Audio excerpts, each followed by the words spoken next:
నా వాయిస్ నాకెట్లా అనిపిస్తుందంటే రండి రండి రండి 111 నారాయణ శ్రీ చైతన్య ర్యాంకులన్నీ మావే మా దగ్గరే దొరుకును అమ్మబడును. ఏంటి మమ్మీ ఎవడీడు? నమస్కారం అందరికి, welcome to day 3 of cutting series.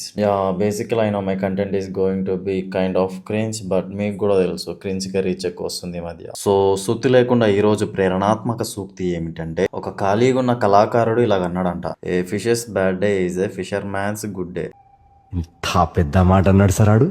ఆ విధంగా మనం కష్టం వచ్చినప్పుడు కానీ, while we're passing through a bad days వచ్చినప్పుడు కానీ, దాన్ని చూసి హ్యాపీగా ఉండే వాళ్ళు చాలా మంది ఉంటారు. టెక్నికలీ దానివల్ల నీకు వచ్చే లాస్ అయితే ఏమీ లేదు. నువ్వు ఎప్పుడైనా ఒకటే గుర్తుపెట్టుకో, నీకు ఏదైనా ఇన్సల్ట్ జరిగినా ఆర్ఎల్స్ ఏదైనా బాధ వచ్చినా కూడా దాన్ని రికార్డ్ చేసుకో. ఎందుకంటే మేబీ సిచ్యువేషన్స్ వల్ల నువ్వు తర్వాత నీ ఫ్రెండ్స్ వల్ల కానీ ఫ్యామిలీ వల్ల కానీ హ్యాపీ అవుతావు తప్ప ఆ జరిగిన ఇన్సల్ట్ అనేది ఎప్పటికీ అట్లానే ఉండిపోదు. సో నీకు వీలైతే ఆ ఇన్సల్ట్ రికార్డ్ చేసుకుని నువ్వు ఎంత హ్యాపీగా ఉంటున్నప్పుడు కూడా ఆ ఇన్సల్ట్ యొక్క ప్రతీకారం అనేది ఇంకా పెండింగ్ ఉందని గుర్తుపెట్టుకుని దాని మీద రివెంజ్ మీద నువ్వు వర్క్ చేస్తే it might be very successful. And మన ఫ్యాట్ లాస్ లో ఈ రోజు సలహా ఏమిటంటే, సో మనం మెయిన్ థీమ్ అనేది ఫ్యాట్ లాస్ కాదు, మజిల్ కాపాడుకుంటూ ఫ్యాట్ లాస్ అవ్వాలి. సో హై ఇంటెన్స్ కాకుండా స్లో వాకింగ్ స్టార్ట్ చేయండి. బిగినర్స్ అయితే 10K తో స్టార్ట్ చేయండి. సో స్లోగా వీలైనప్పుడు స్విమ్మింగ్ కానీ, జిమ్ అయ్యాక థ్రెడ్ మిల్ చేయడం కానీ చేయండి. చాలు. That's it for today. See you on next video. Bye bye.